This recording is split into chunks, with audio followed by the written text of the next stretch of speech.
While touring his kingdom at the close of the 8th century, Charlemagne found himself in the town of Apt, in the south of France. He was there during the dedication of the church. He had one of his notaries describe the remarkable events that day in a letter, which still exists, that he addressed to Pope St. Leo III. The church had been built on the site of an ancient chapel. Besides Charlemagne and his party, there was a huge crowd of noblemen. There were clergy and people. They're all present there for the rededication of the church. And this included a 14-year-old boy named John, who had been deaf, dumb, and blind since birth. He was the son of a local nobleman. During the ceremonies, John suddenly got up, walked up onto the altar with his walking stick, and began banging his stick over and over and over again on one of the steps of the altar. Obviously, whacking a step during the ceremonies caused quite a disturbance during such a solemn thing. So they tried to drag John off. As soon as they'd get him seated down, he'd come back up and keep whapping that same step and making signs that they should dig there. Well, Charlemagne pondered that. He was pretty amazed and impressed by the action of this young deaf, dumb, and blind man that kept going to the same place and doing the same thing over and over again. So much so that after Mass, he commanded that the step that John had been whacking be lifted up to see what might be beneath it. So workmen soon lifted up the altar step as well as the huge stones that lay immediately underneath it. And everyone's amazement, as they started moving these huge stones, they began to uncover a door. And where did the door lead? When they opened it up, there was an ancient stairway descending down before their eyes. Where did the stairway go?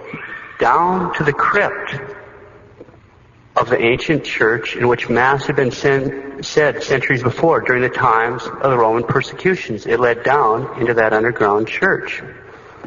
When the door was opened, John, who by this time was hanging on to Charlemagne's hands, could barely be restrained. He started pulling Charlemagne forward as if he could see where he was going.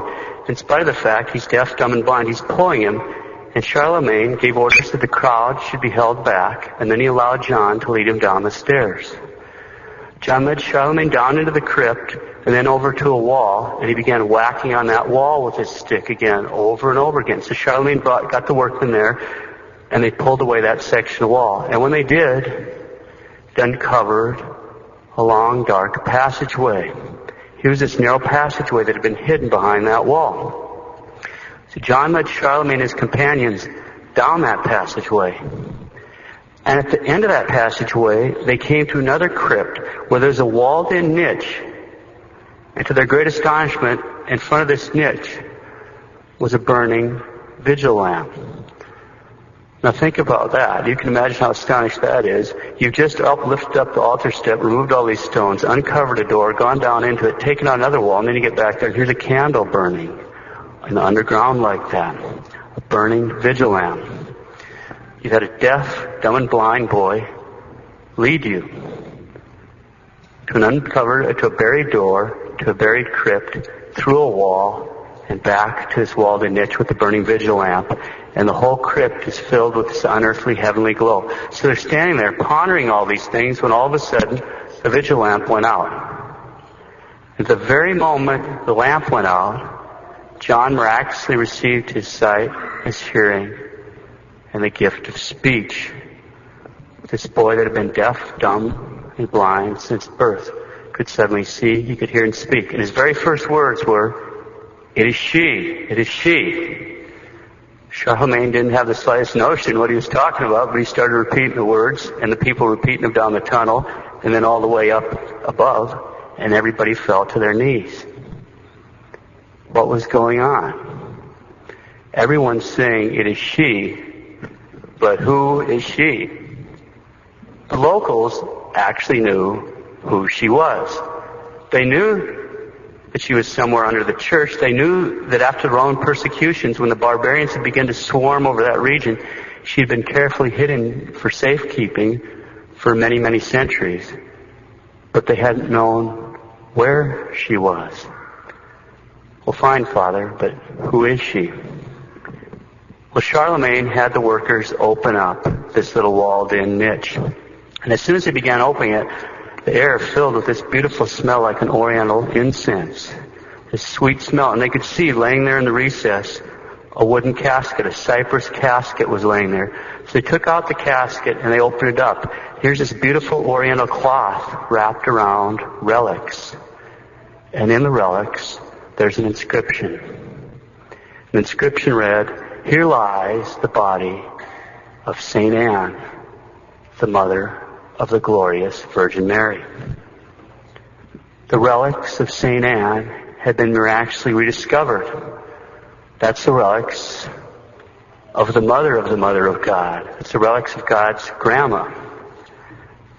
The woman in whose womb the Immaculate Conception had been immaculately conceived. Saint Anne, whose feast day we celebrated this past Tuesday.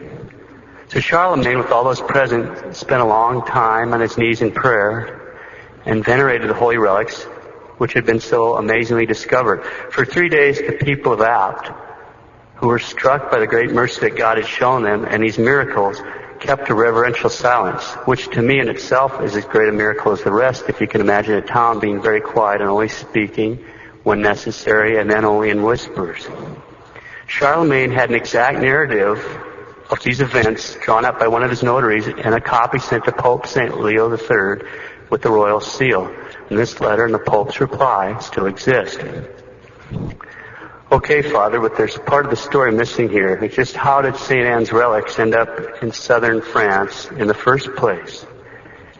After all, it's not exactly a hop, skip, and a jump from the Holy Land to the south of France. How did they end up there? They were shipped there. How did that happen? Well, that and also is an interesting story. We know it from tradition as well as divine liturgy. In fact, priests just read about this on Friday in their breviary. There's a brief version of the story in the Roman breviary, and it's also scattered throughout the Roman martyrology, and we know it from stories from sacred tradition. What happened was this. After Ascension of our Lord and St. Stephen's martyrdom, in about the year 47, during the persecutions of the Catholics by the Jews captured a whole group of Catholics, well-known prominent Catholics, and stuffed them into a boat without sails or oars or rudder and pushed it out to sea, intending, of course, that everyone on board would die. But instead, this crippled death boat miraculously landed with everybody safe and healthy all the way on the other end of the Mediterranean Sea in the south of France. Everybody climbs out healthy and safe. On board, they had the relics of St. Anne. So that's how St. Anne got to southern France. And as you can easily imagine, the arrival of a sailless, rudderless, oarless boat from the far stretches of the ocean with a cargo of healthy people on board made quite an impression on the local population of pagans. As the breviary for July 29th states, quote, "By means of this miracle and the preaching of the Catholics, the people of Marseilles and the surrounding regions were converted to Christ." Close quote. So besides the relics of St. Anne, who else was on the ship? Well, on the death boat was St. Maximinus. He's one of the 72 disciples of our Lord. Remember, after our Lord chose the 12 apostles, then he chose the 72 disciples and he sent them before him 2 by 2. Anyway, St. Maximinus was a bishop and one of the 72 disciples, and he was stuffed on a boat. He wound up being the first bishop of what's now France. Along with him was St. Sidonius, who was the man born blind from birth. We read about him in St. John's Gospel in chapter 9. It's our Lord, where our Lord does a miracle very much like the miracle he did today in St. Mark's Gospel. He gives him sight by making mud with spit and lining his eyes with it, okay? And then remember, he's reporting to the priest, and they're saying, this man's a sinner. How could that happen? Okay, that's St. Sidonius. After the Ascension, St. Sidonius was baptized by the apostles, and he's the companion of St. Maximinus. St. Sidonius was a coadjutor bishop of St. Maximinus and wound up buried next to him in the south of France. Okay, who else is on that boat? Another saint whose feast we celebrated last week on the 22nd of July. A notorious sinner who had 7 devils driven out of her, who'd stayed at the foot of the cross during our Lord's passion and death, and who was the first public witness of our Lord's resurrection, St. Mary Magdalene. St. Peter had entrusted St. Mary Magdalene to St. Maximinus. He was supposed to take care of her. So she wound on board this death ship as well. The fathers state that after reaching southern France, Marseilles and the surrounding whole province was converted from paganism by the force of St. Mary Magdalene's preaching. She spent the rest of her life as a contemplative. She lived for 30 years in a cave in the mountains, praying and doing penance.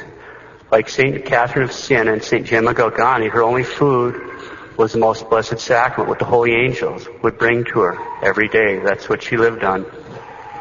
Just before she died, the holy angels brought her to St. Maximinus' chapel, because God takes care of his friends. And St. Maximinus gave her the last rites and buried her there. In the year 710, when the Saracens invaded, her relics were hidden away by the monks, and they remained hidden until the rediscovery of them in the 13th century.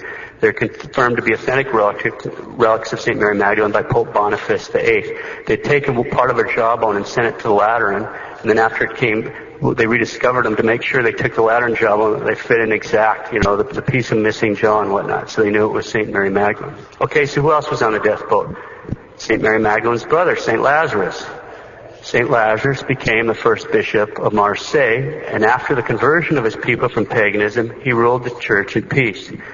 His feast day, which is the same as saying the day of his death, is December 17th.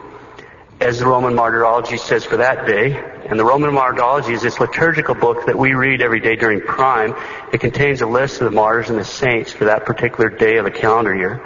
December 17th, it says, quote, "At Marseilles in France, Blessed Lazarus, bishop, brother of Saints Mary Magdalene and Martha, of whom we read in the Gospel that our Lord called him his friend and raised him from the dead." Close quote, the Roman Martyrology. Okay, so who else was on the death boat? Another saint whose feast we celebrated just 2 days ago on Friday. It's the sister of St. Lazarus and St. Mary Magdalene, the Holy Virgin, St. Martha. After getting permission from St. Maximinus, St. Martha devoted herself to a life of fasting and of prayer. Eventually she gathered a large congregation of other women around her to sing the psalms and fast and pray in what we would nowadays call a convent. And her relics are found in Teresa in southern France. So anyway, today we've learned a little bit more about Martha and Mary Magdalene and Lazarus and how God brought the true faith and the relics of St. Anne to southern France, and about how God brought about the rediscovery of the relics of his grandma. And going back to that story, it's a perfect example of how God uses the weak things of the world to confound the wise. God wanted to rekindle devotion to his grandma by uncovering her relics once more. So how did he do it?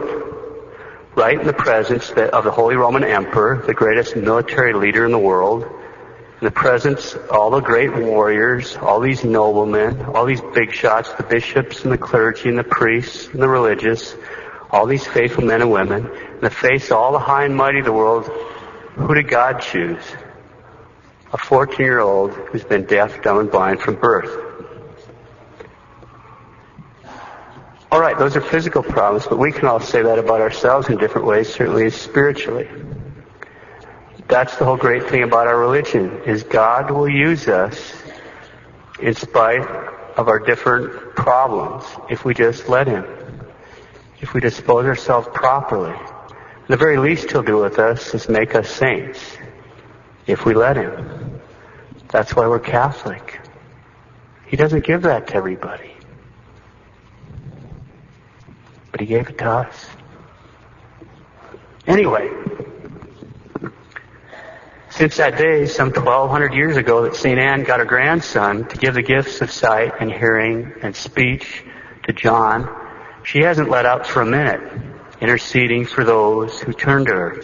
When the very first chapel of Sainte-Anne-de-Beaupré was being built in Quebec in 1658, Louis Guimond, who was a crippled man, wanted to express his devotion to St. Anne. He wanted to get in on building this chapel. All he could do is pack 3 small rocks to put in the foundation. So he goes hobbling up there. It takes him quite a while. He gets the 3 small rocks. He puts them in the foundation right before everybody's eyes. He's miraculously healed, just like that. Right now, there's a great basilica in that place. And inside that basilica are a number of miracle-working relics of St. Anne that came from France, including part of a forearm. There's piles of crutches and bandages that have been left at the modern basilica by pilgrims who've been cured through the incredibly powerful intercession of God's grandma. I personally know a woman who could no longer have children. So she made a pilgrimage there, prayed for a miracle, made a deal. And now there's 3 more people in the world, and the girl's name is Anne. St. Anne is powerful. Those great saints and doctors of the church, St. Augustine, St. John Damascene, St. Thomas Aquinas, St. Teresa Avila, all had big devotions to St. Anne. St. Teresa Avila used to say, quote, "We know and are convinced that our good mother St. Anne helps in all needs, dangers, and tribulations," close quote. Among other things, she's a patroness of the childless, she's the help of the pregnant, she's the protectress of widows, she's the mother of the poor, and she's the patroness of laborers. And that's a statue of her right there. And of course, the little girl, that's Our Lady when she's young. And St. Anne, when we see that, what she's pointing at is scriptures. It's a scroll sometimes it's a book. And traditionally, I obviously haven't climbed up there and looked, it has Isaiah 11:1, which is a prophecy about Our Lady on it. And she's traditionally pointing at that. So I presume that's what's painted on there. But anyway, you can look that up on your own time. But when we see that, we ought to think about what Our Lady once said about good St. Anne. Those who honor St. Anne will receive aid in every need, especially at the hour of death. So we ought to turn to St. Anne and beg her for help in all our needs. Is God going to turn down his grandma? Is Our Lady going to turn down her mom? Piles of crutches give the answer to that question. We'll close with the words of a holy abbot who had a great devotion to St. Anne. Quote, "To St. Anne, God has given the power to aid in every necessity, because Jesus, her divine grandchild according to the flesh, refused her no petition, and Mary, her glorious daughter, supports her every request. Those who venerate good St. Anne shall want for nothing, either in this life or the next. Believe me, if you love and venerate this saint, you will experience how highly God esteems her. He grants all she asks. It will be impossible to enumerate the many graces she obtains daily for her servants." Close quote. To St. Anne, God has given the power to aid in every necessity, because Jesus will refuse her no petition, and Mary supports her every request. Those who venerate good St. Anne shall want for nothing, either in this life or in the next. If you love and venerate this saint, you'll experience how highly God esteems her.